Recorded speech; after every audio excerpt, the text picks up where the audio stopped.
I've been on this journey for since about 2005 that I got into my first product role. And at that time, product manager was not even a word that at least I was aware of, and I had not heard any of that in the Indian context in the industry. I was fortunate to be in the Bay Area at the time. Spent about 5 years there working for product startups, and that's where I picked this up. And through the course of my journey, when I moved back to India and when I started to pick up things around what the companies were doing here, I just found a good niche where I could contribute. So here I am. Um, the best way to connect with me is via LinkedIn. I just put my handle in there. There are so many social channels these days to connect with, and you always get confused. And I love the ground rules that Niyati, you were sharing earlier. Most importantly, the one wherein it instructed the folks to not multitask, because I used to be a big multitasker, and sooner than later I realized that I was taking in so much of information. It was like an information explosion going on in my head. And when that happens, you are always anxious, you are not able to remember a lot of things, etc. So a few years back, when I started to take it very seriously and say that, hey, I'm going to just be like a one track mind at a given point in time, and I'm going to stay in the moment. I started to pick up on a lot of new things, started to remember a lot, I started to learn a lot more, and I started to enjoy conversations in general.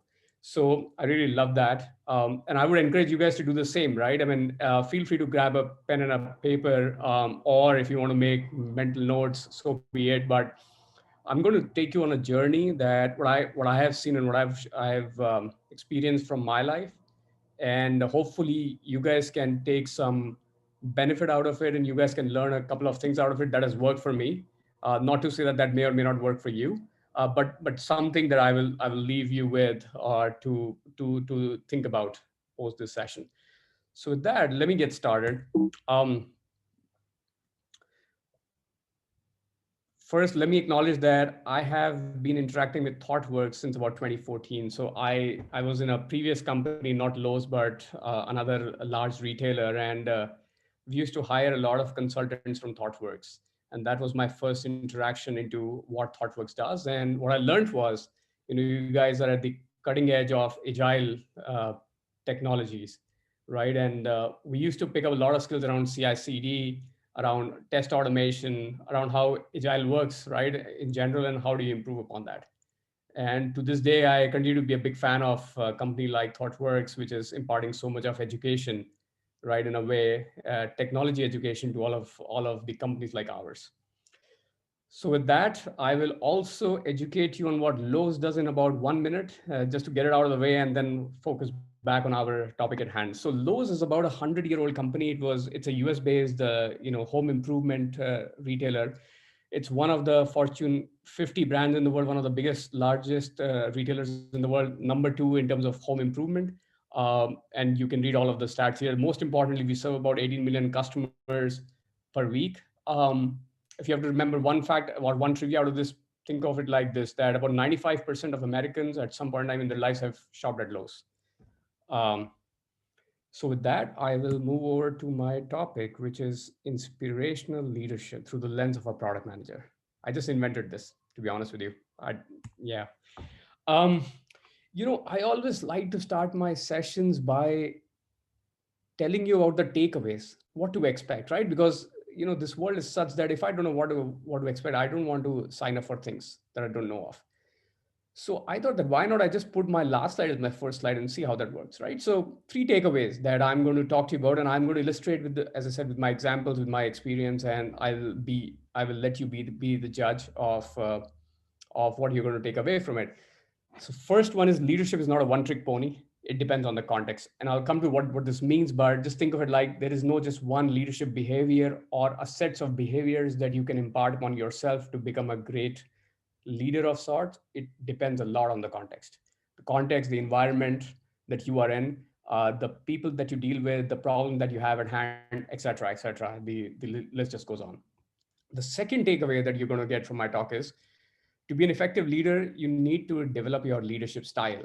and we'll talk about what that really means. And I know that ThoughtWorks as a company, you guys deal with a lot of frameworks, and maybe I'll not leave you with a framework, but I'll leave you with some of the frameworks that probably don't work, and what can you do about it, and how can you end up building your own leadership style, which would be the number three takeaway here. When people follow you, or you automatically become a leader.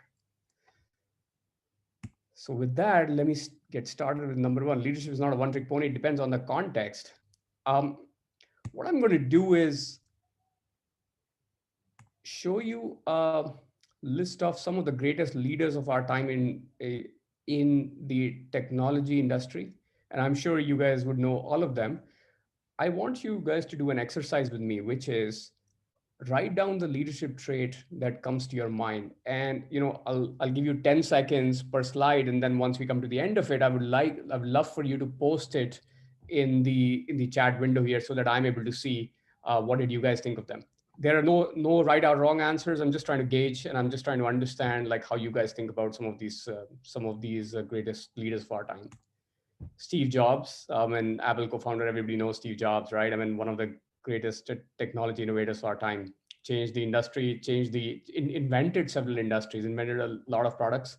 Uh, we use it to this day. I'm talking in my MacBook. I have an iPhone, and I'm sure you guys do too. So a great disruptor. Bill Gates literally invented all of the software industry as we know it. Jeff Bezos, the everything store, runs Amazon. Probably everything you can think of under the world or under the sky is available on Amazon.com. The last I had a trivia on this, that Amazon sells about close to 500,000,000 SKUs on their website in the US. 500,000,000 SKUs, 500 million SKUs. Let it sink in for a moment, and as to how big that is. So once again, one leadership trait per picture that you're seeing. And then at the end of it, I would love for you to post it in the chat window. Elon Musk, again, needs no introduction. Tesla, SpaceX, what have you. Again, has disrupted a lot of different industries, from energy to automotive, uh, to space exploration. So that was the list that I had. Now, what I want you to do is just work with me on this, right? That what leadership traits did you write for them? And just put some of them in your chat window now.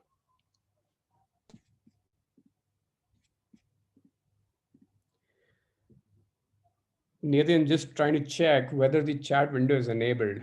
Yeah, yeah, it is. It is. Okay. Yeah.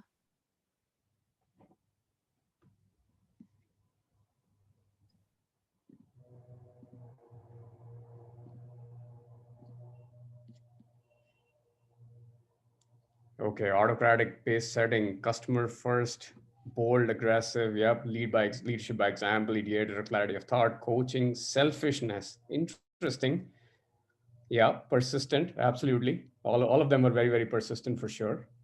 What else?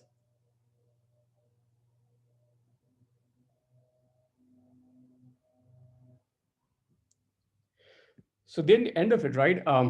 Visionary, creative thinker. Yeah, yeah. Increased variation of income. I don't know what that really means, but I'm guessing that you meant that they started pretty poor and ended up being very rich. Out of the box thinker, motivator. Okay, fantastic. Yeah, all right answers. I think a couple of ones which I picked up around, which were important to me, it was selfishness. Yeah, you got to be selfish sometimes as a leader. Um, Rest everything autocratic. Yeah, you got to be autocratic as well sometimes as a leader for sure. It may or may not work in an environment like ThoughtWorks or Lowe's, but that's one of the leadership traits for sure. Jeff, persistent and anything to achieve a goal. Pivoting team player. Yeah, perfect. All right. So what I wanted to maybe illustrate here with the point of view was this, that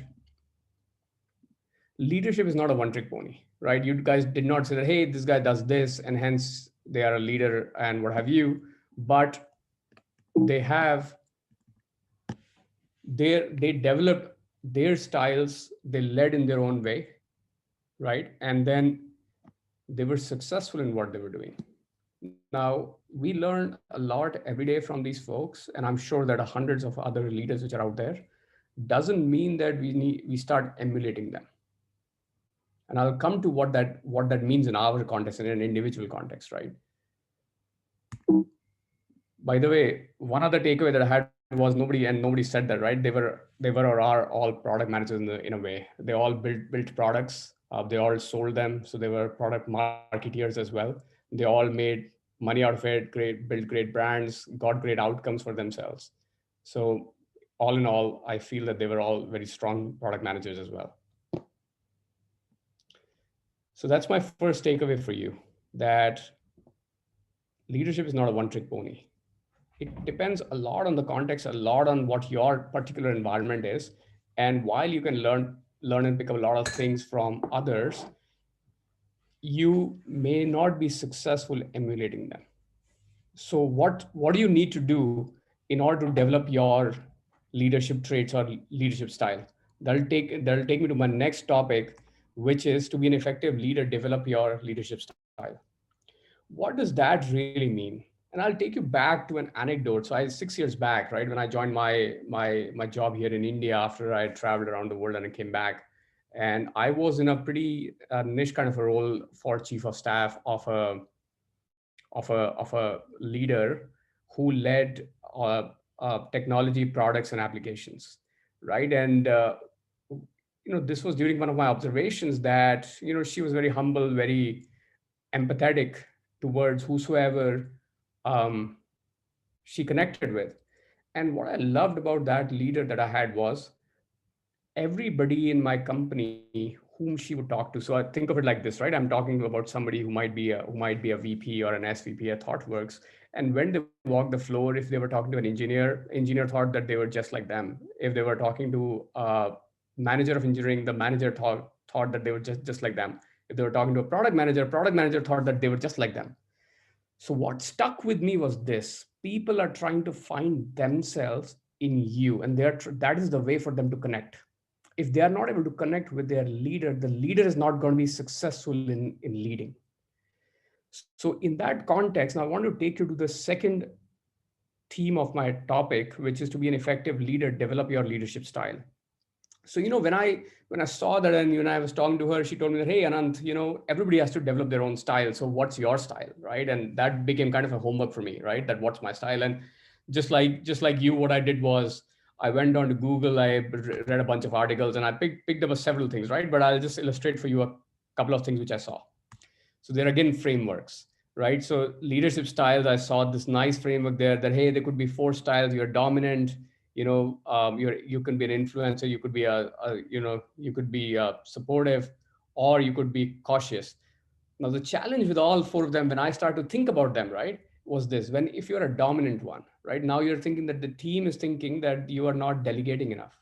You want to do everything on your own, or you want to tell the team what to do, which none of us likes, right? Think of it as, if your manager or your leader tomorrow starts to tell you every single thing that you do, how would you react to it, right? You would not take that with a lot of um, amicability. Rather, you might say that, hey, you hired me for a reason, and I know what I'm doing, right? And I'm pretty good at it, so allow me to take control. Second is influencer. So lead through inspiration. So a leader is very inspirational, great, gives inspirational talk, but then you can complain that, hey, they don't achieve the right outcomes. Supportive. Lead style is very collaborative and supportive. Everybody loves them, right? But at the end of the day, the decision making, which is one of the most important traits for a leader, is just not there. It just takes forever for this kind of a leader, to arrive at a decision, just to make sure that they are, collaborating, and they're supporting their teams in arriving at one, without keeping the tab on time, right? Cautious. These guys don't get anything done, right? Because they're not risk takers. They always want to play safe. They always want to live in the legacy mindset, as we call them, right? And not want to be disruptive. COVID is a great disruptor, as I think about it, right? All of us are working from home. None of us thought that we would be connecting like this virtually ever. But 2020 has changed everything. And I love this time because it is so fascinating to see all the disruption going on in the industry. And either everybody is like, things are going haywire. nobody knows what's going to work, what's not going to work, because up until now, we led with a lot of good judgment. And the good judgment came from all the experience that we had accumulated over the years. But now we are at a time where we don't have a comparable history. And as you call in on the data science and analytics side, right? If you don't have data, you're not able to present or predict a future that works. Now is the time when we don't have any data. We don't know how to live through COVID. And that's why it's so fascinating for me. Coming back to this, right? So these are four leadership styles. Now, we can talk about each one of them, but then we can also see, which are the situations that these might work in, these might not work in. So the other thing that you could very well do is put all of four together into one and say, okay, that's my leadership style. But then if you're communicating it to somebody, you'll always be confused. So what do? Right? You build your own. Here is another framework or another survey result that I picked up, right? What leadership skills do you possess and what do you value highly? And if you think about it, a lot of the things that you guys said in those window early on, I don't think anybody talked about inspiration or motivation, but these were, surveyed from the top CEOs, the top leaders in the world. And it was done by HBR, right? For some of the immortal souls who don't know what HBR is, it's Harvard Business Review, one of the most reputed leadership magazines in the world. And it seemed like a lot of those leaders thought that, hey, inspiration and motivation is probably my number one. High integrity and honesty is probably my number two. But if you think about it, if you run down the list, not very many of you thought about this, right? Neither did I, in all honesty, right? Because all I thought was probably something which is probably, deep down here, like it displays a strategic perspective. That's what I thought. What a leader always does: innovates, takes initiative, champions change, right? What can be more important in these times than championing change? But if you see, it's not even among the top 10 traits. So what I ended up doing was I ended up starting to reflect that, hey, what is my leadership style really? And when you put it now, wear it as in with the hat of a product manager, you start to think about, hey, if I were a product, what would be my top three or top five or top seven traits that I would want to display so that people love me, right? Because when you build products, you want to be loved, you want to be adopted. And leadership is just the same thing. Think of a leader who is not loved, who is not adopted. Do you think that they would stay at the position that they are put into for a very long time? I probably don't think so. So when I start thinking about my leadership style, these are the 7 things I came up with. Vision. So in my mind, when I'm hired as a product leader in the organization that I work for, I'm expected to lead with a vision, as in the product world, as we say, right? And I'm sure that in the audience, we have some product managers, or we have folks who work with PMs like engineers, um, um, analytics folks, etc. In in the leadership traits that I've seen, I think my number one always is vision. Can I see the distance? Can I see what others don't see? Can I make them excited about it? Right? That's my number one.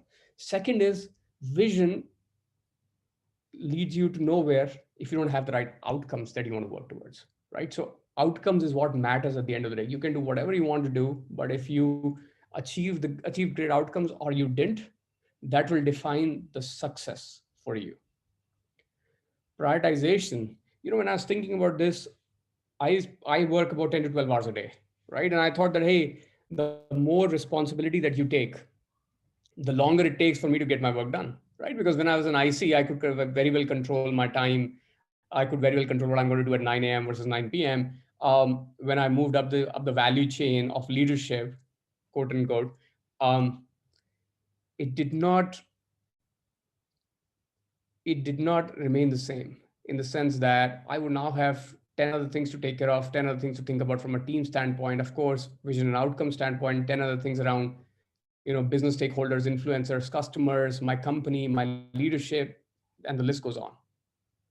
So at the end of the day, I started to think that, hey, if I'm doing work for 12 hours and I'm able to get my work done in 12 but not 8 hours, what do you think my boss was doing? I was thinking that my boss probably was working 15 hours because he's not only managing me, but a couple of other um, managers like myself.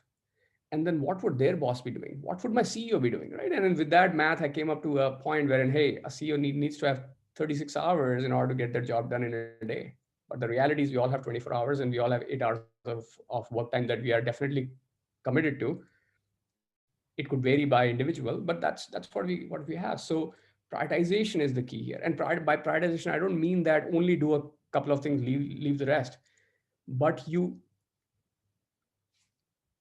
become adaptive to what is the need of hour, what is my need of the day, what is my need of the week, what is my need of the month, and I prioritize it that way. And it's not just about work, it is about work and your life, your personal life. Because especially now in the times of COVID, when we are all working from home, it becomes of imminent importance that you fuse the two and you prioritize in a way that your family doesn't feel left out. And a lot of that could very well come with communication or the value that you attribute to each of the tasks at hand. Fourth is transformation or transform. We talk a lot about technology transformation. When I start to think about it, that in my job as a product leader in my organization, can I just transform technology and everything is going to work well? Probably not, right? Because not just the technology has become legacy, the people and their mindsets have also become legacy. The processes that we used to live with have also become legacy. And that's when I started to think that, hey, people process technology was coined, as a framework for a reason.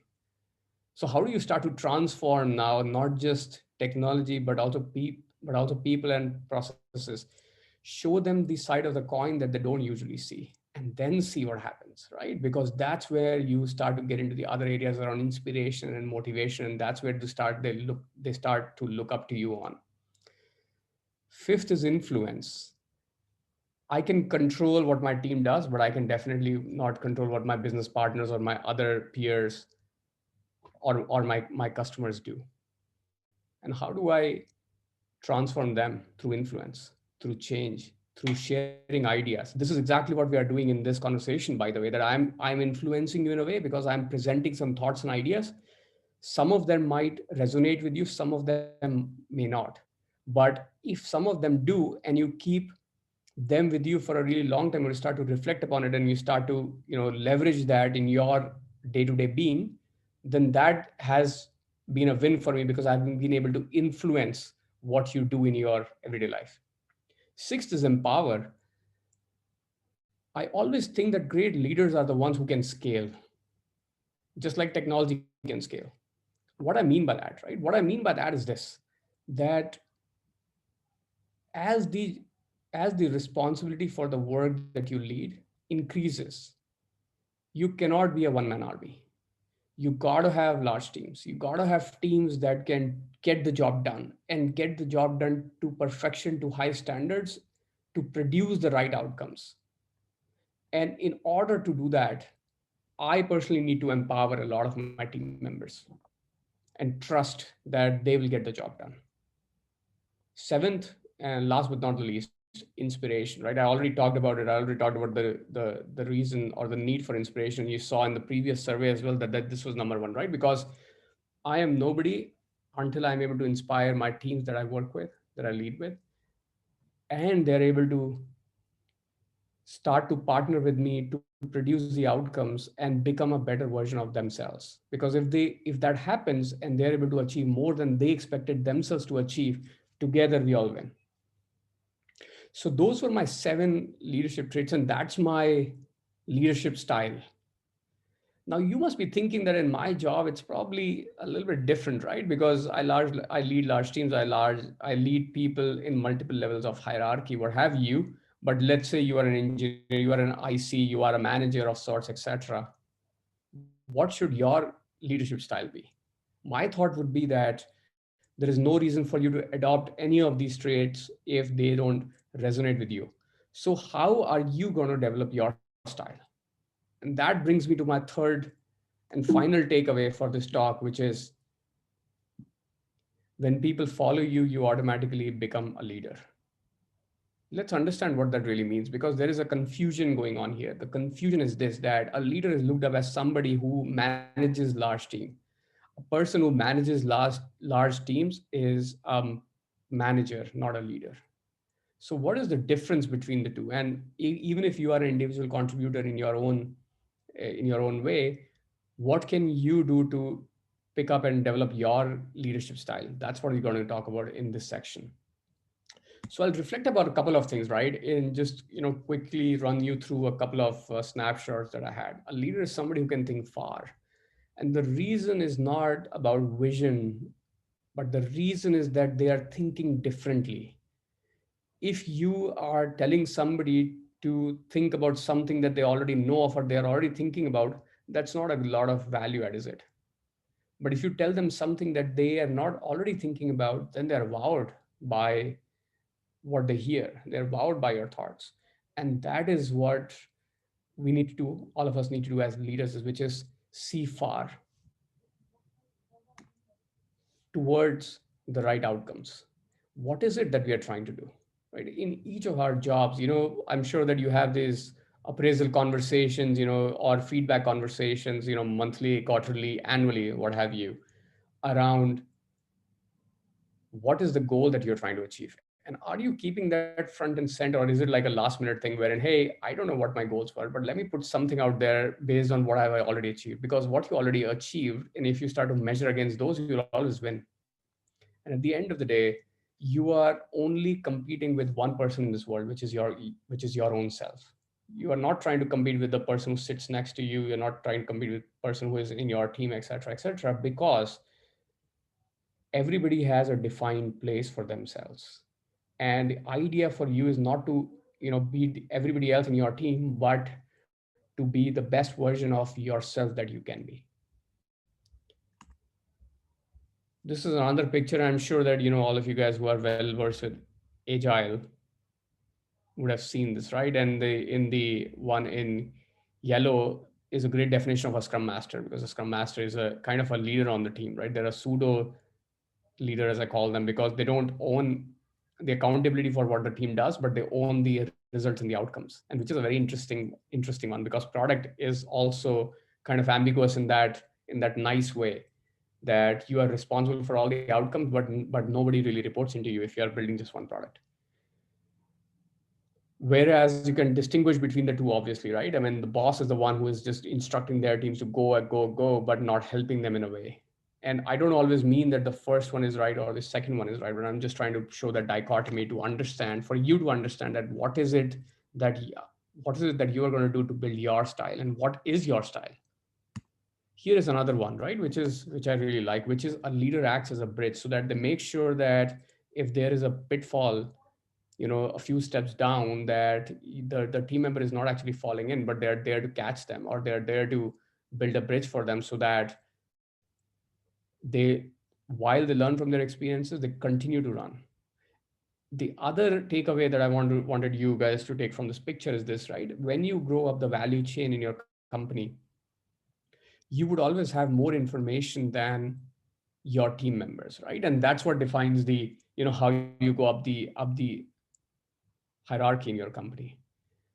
So probably you might not be better at what your product manager or engineer does, but you could very well show them the way as to where the organization is going, what are the other teams thinking, right? Because you are in those conversations day in and day out, so you have more context of the organization than your team does. And a great leader is the one who is able to build those bridges, not just within their own team, but within different teams in large organizations like ThoughtWorks or Lowe's. For example, in ThoughtWorks, I can clearly think of that you work with a lot of client engagements. How many times do you do that?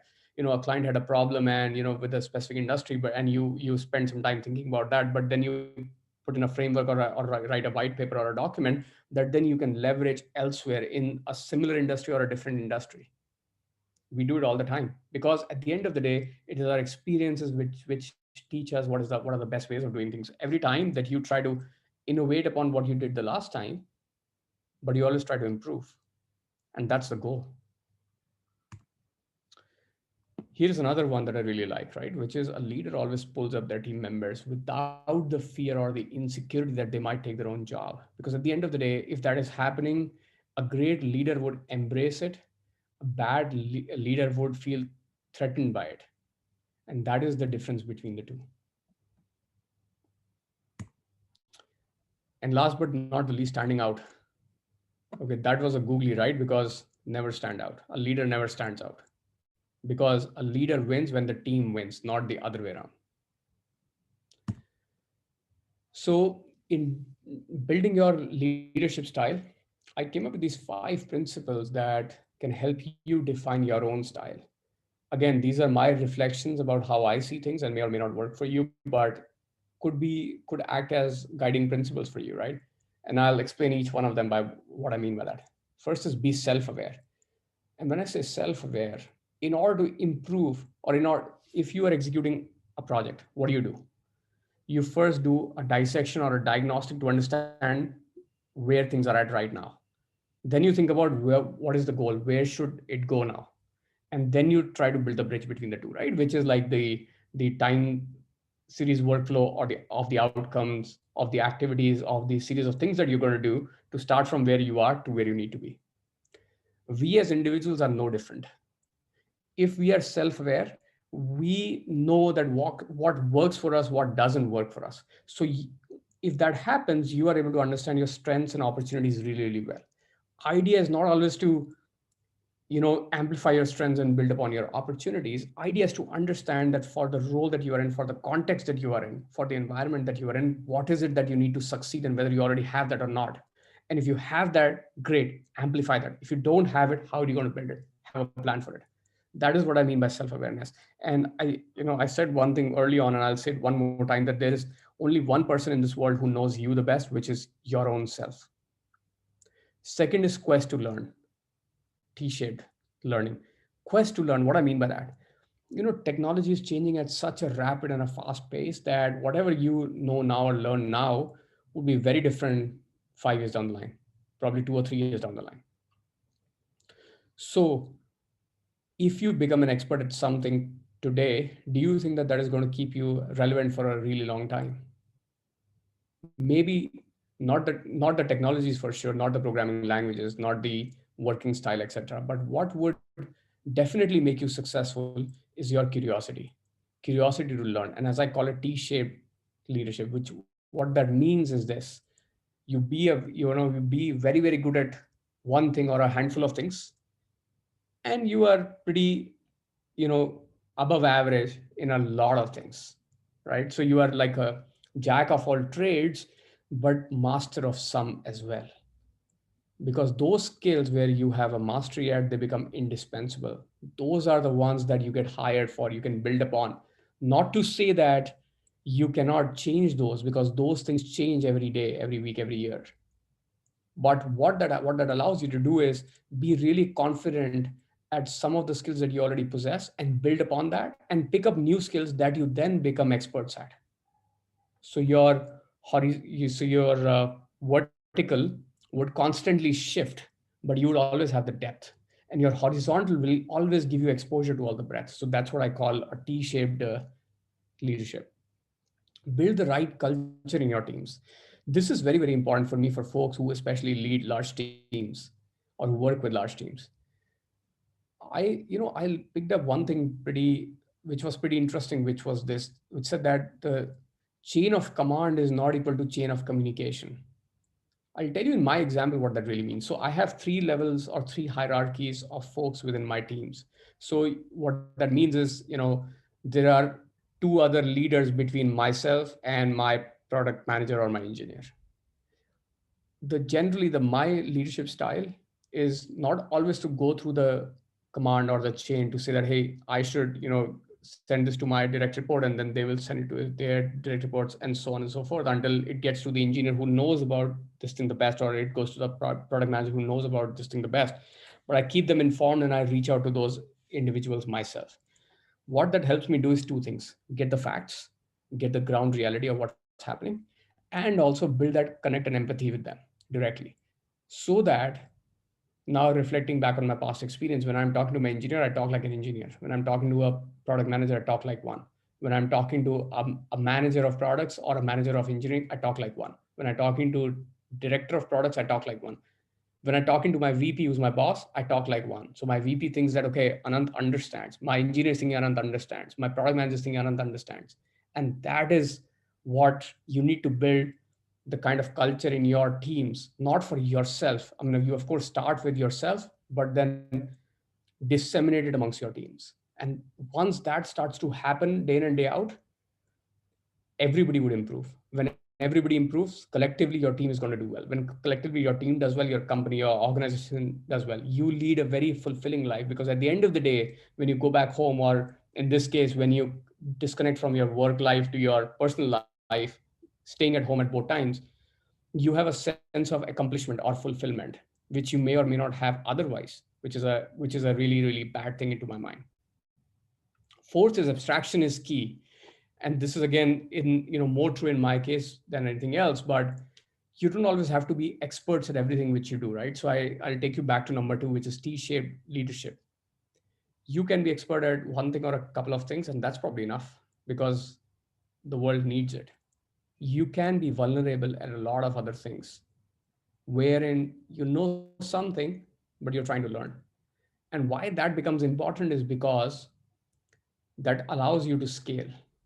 If you don't do that, and if you're always into the details, you'll never be able to scale, which means that you will never be given more responsibility, because your manager is always thinking that, hey, this guy is always in the details for these things, and this always takes up time. So one other thing that I learned very early on is, whenever my manager asked me that, hey, can you take on more responsibility, generally my answer was yes. And the reason for that was that allowed me to learn more, that allowed me to prioritize my time from very early on. So what I was doing in my Jira boards, I was actually doing it, practicing it in my own life, because no amount of work that you do is going to consume you in its entirety if you are prioritizing well, if you are putting the right value. And of course, your managers or your leaders are also not blind to what you do, right? So they see things more clearly than you think that they do. Last but not the least, delegate the problem, not the solution. This is another very, very important one as you start to lead large teams, which is, if you start to delegate the problem, you are talking about why we need to do this and what is the outcome that you're expecting at the end of it. In order to tie accountability, you can very well ask for status updates, once a week, once a month, what have you. But if you start to delegate solutions, you are always left with people who are wondering why we're doing this, and then they are only doing what you ask them to do, not what you need them to do. And that's a fine distinction here. So with that, that probably covers my topic. And my final takeaway was, it's not about leader. Once you become a leader, then you have a lot of followers, because you have this great designation, or you have this large responsibility, or a lot many number of folks report to you. It is when you have a lot of followers, you automatically become a leader. And for that to happen, you don't need anybody reporting into you. You could very well be an individual contributor. But if people start to look up to you, people want to emulate you, just like you think about emulating a lot of the other leaders. If they start to really give value or weight to what you have to say, you have become a leader in your own right. With that, I'm going to conclude my talk, and I'm going to leave you with these three takeaways that we talked about to develop your own leadership style, hopefully, and be reflective of what you do in and day out, and help you improve. Thank you. With that, I'm ready for questions.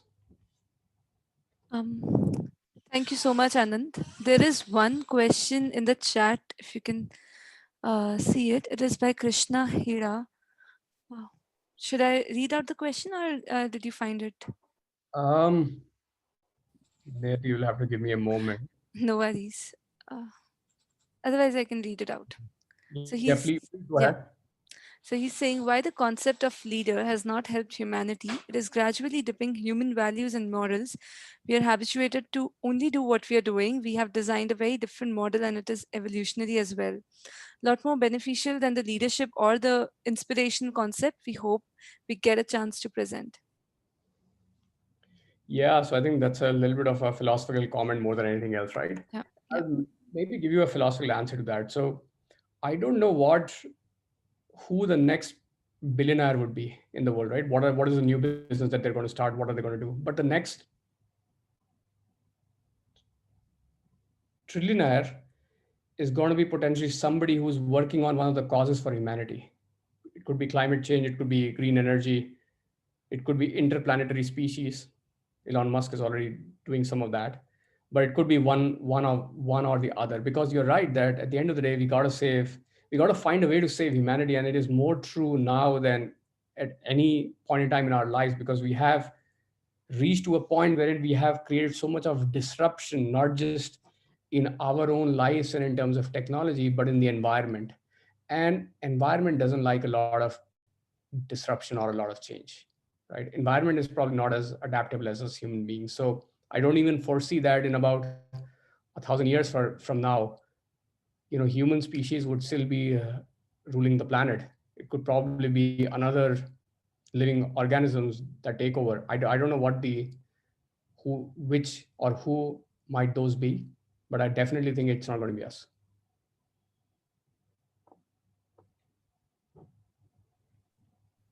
Yeah, I think both the question and the answer was quite philosophical and right in a way.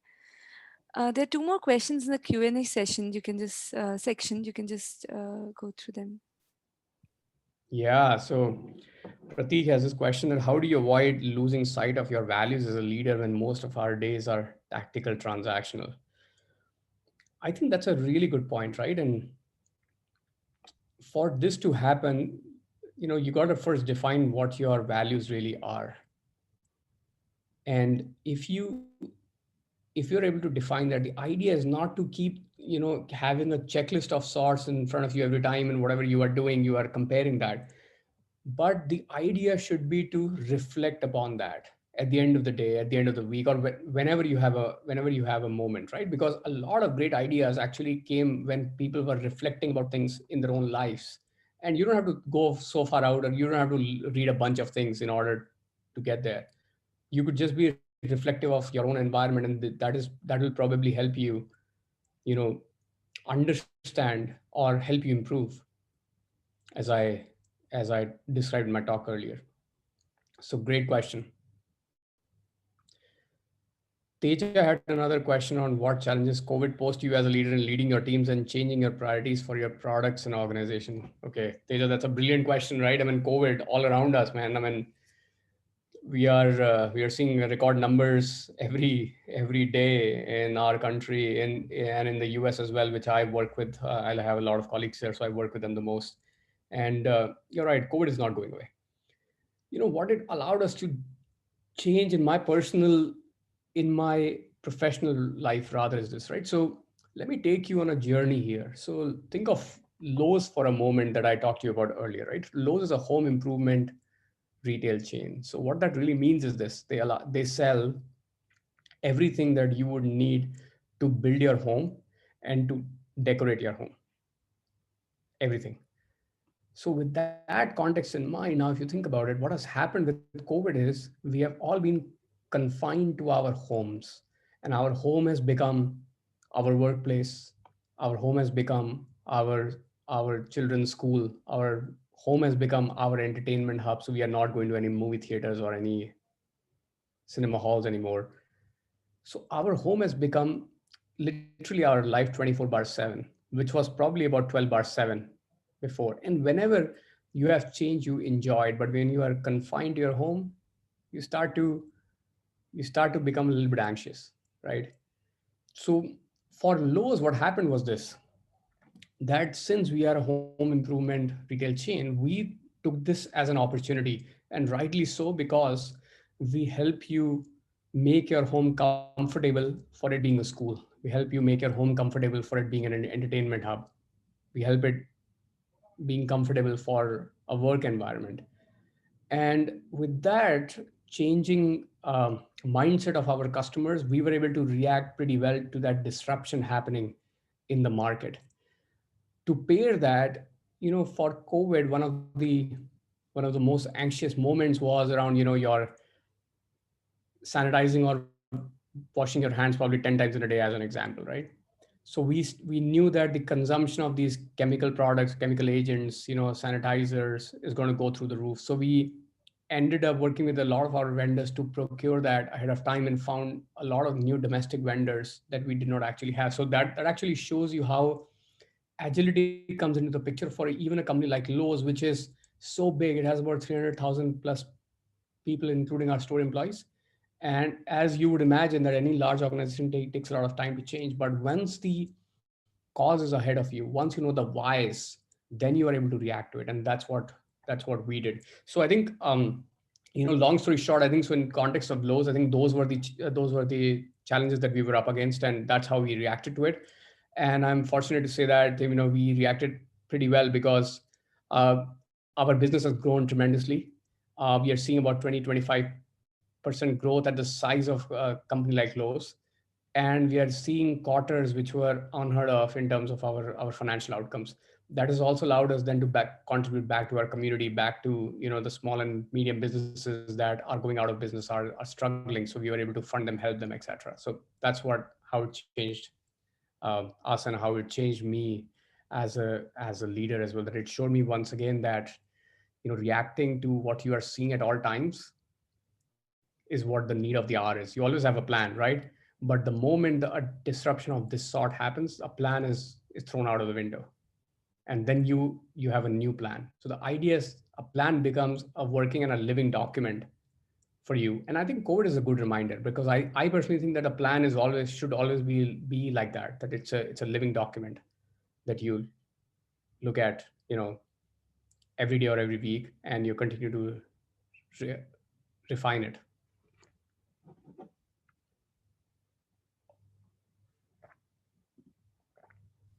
Okay. Thank you so much, Anant. I think if there's any other question, okay, no other question then. Thank you so much, Anant, for this phenomenal Niti, I session. have one. Okay, Adarsh, go on. Can you Yeah. see? It's more of a request than a question. Probably would like to hear from you about an experience of yours in your professional journey where inspirational leadership helped you through a difficult situation or a tough patch. That would probably be much more relatable. When we hear of an example of somebody that reacted to a tough situation in a certain way using whatever we learned in this past session, that probably relates to us in a much better way. So was just thinking if you could probably give us one example of that. Yeah, absolutely. In fact, I already, gave you a couple of several examples from my own life. I think one of the ones that I would love to leave with you is this, right? That when, inspirational leadership, you think about that as a term, right? I mean, what does that really mean? Are you inspiring and you are leading at the same time? And when I think about my teams, and I was giving you the example earlier around, when you're talking to an engineer, be an engineer. When you're talking to a product manager, be a product manager. Because I mean, I lead all the engineering and product teams for merchandising products within Lowe's. And this sort of attitude or a mindset has helped me immensely, because not just I'm able to impart a lot of knowledge to those folks, they are able to contribute to my own growth. So I have been able to learn a lot more, and I have been a lot more vulnerable. That would allow my team members to be expressing themselves more openly to what I have to say, and to coach me. So that's one example.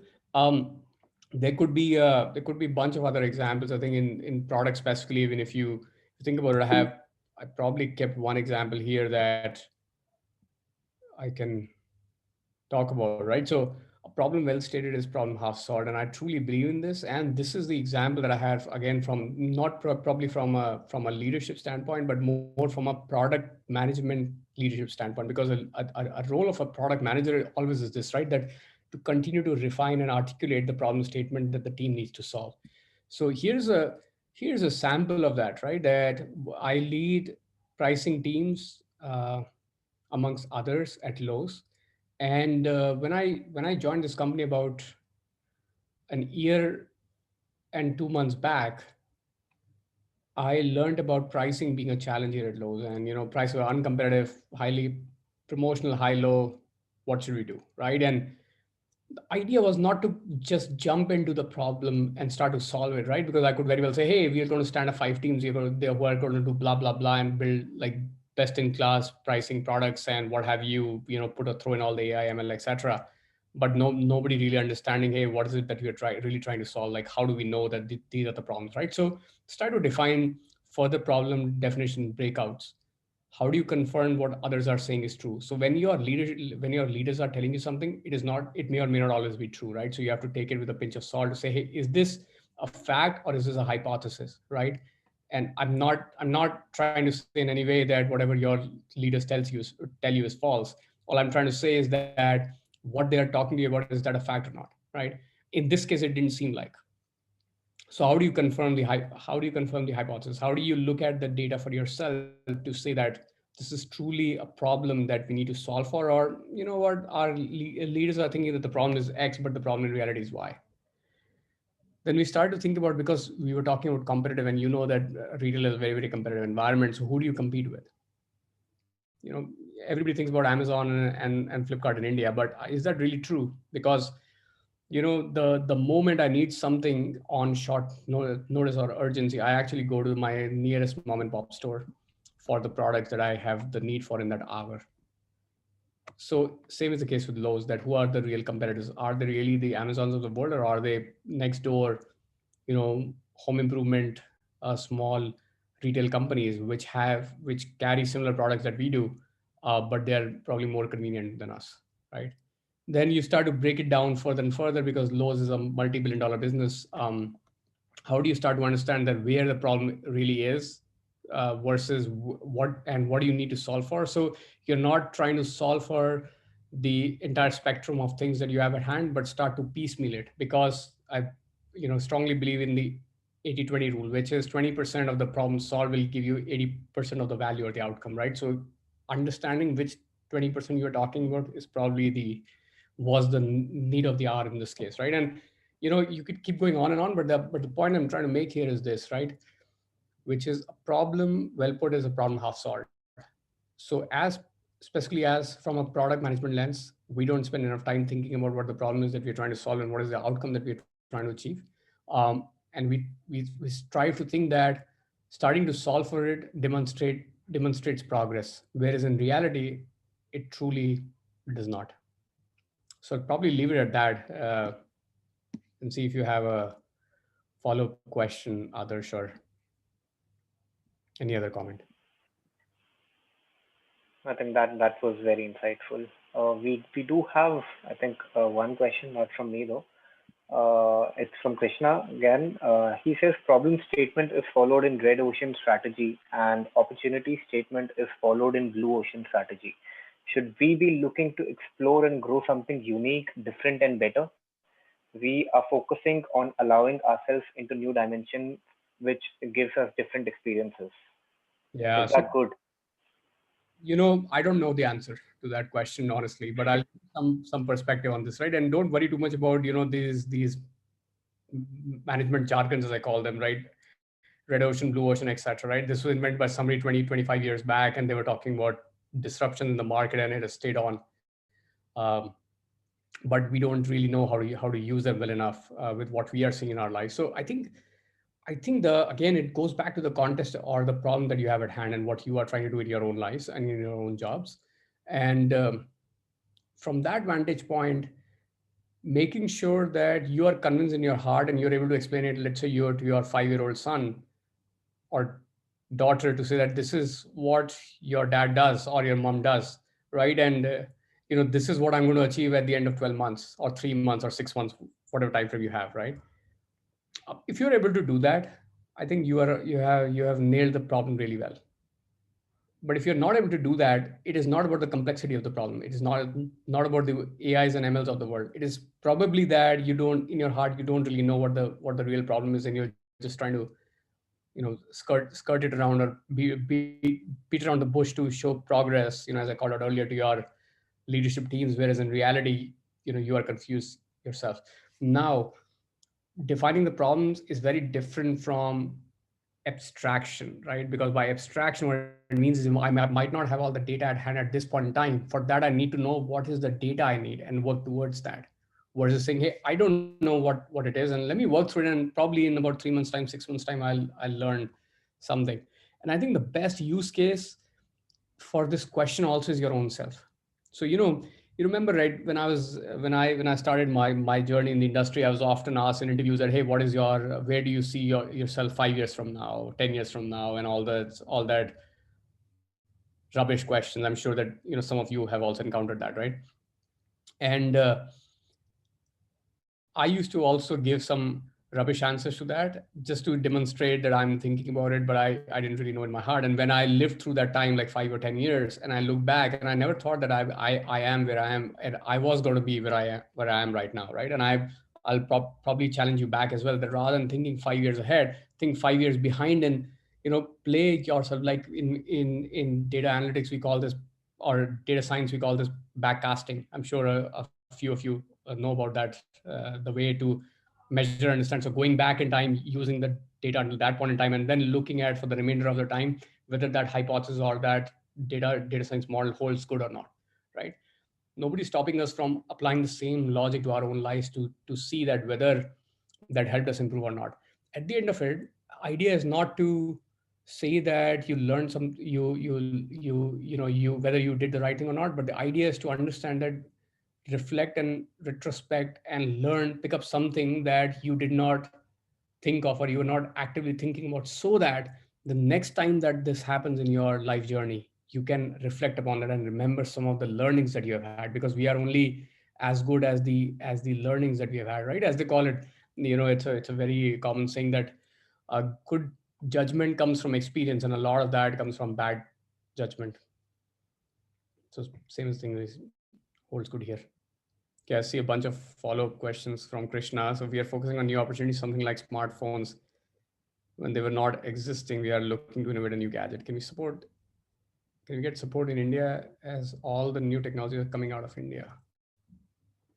Krishna, I'm not sure that what that second question means. I think the first comment is true that smartphones, yeah, I don't know whether a new opportunity or not, right? India already has what, 700-800 million smartphones by now, or phones by now, rather, out of which 300-400 billion are smartphones. So it's not really new anymore. A third of our country already has it. But it's a disruption for sure that we have seen like no other in the history. And I am convinced that you're going to see more and more of this in the years to come.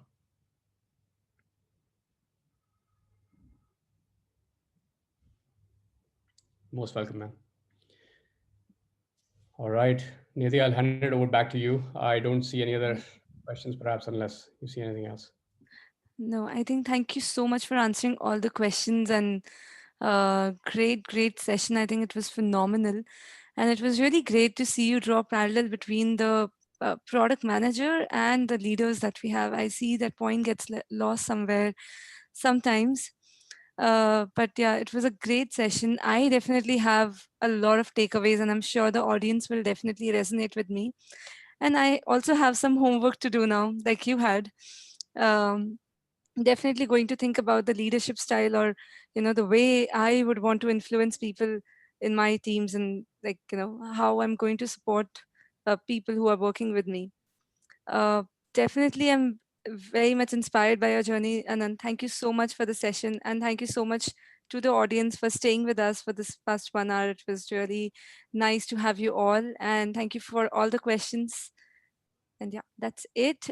Please leave your feedback in the link that we have provided.